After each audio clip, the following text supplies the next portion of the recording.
suy bộ trong nó khóc mấy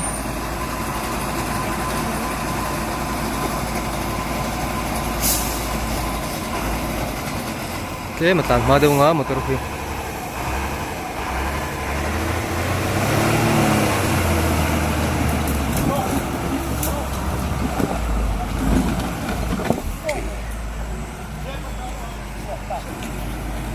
chuộc phải là chị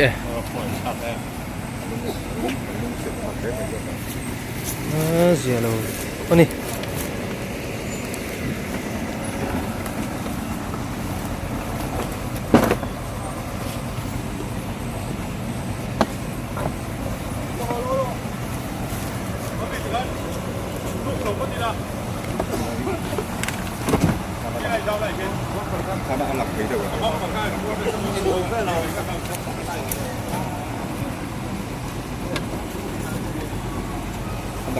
làm bắt làm ăn được rồi.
thì giống khá này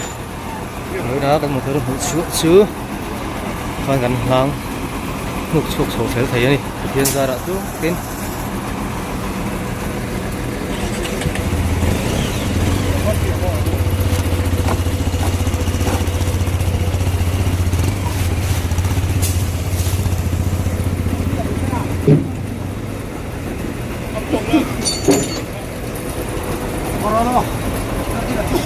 hương lắm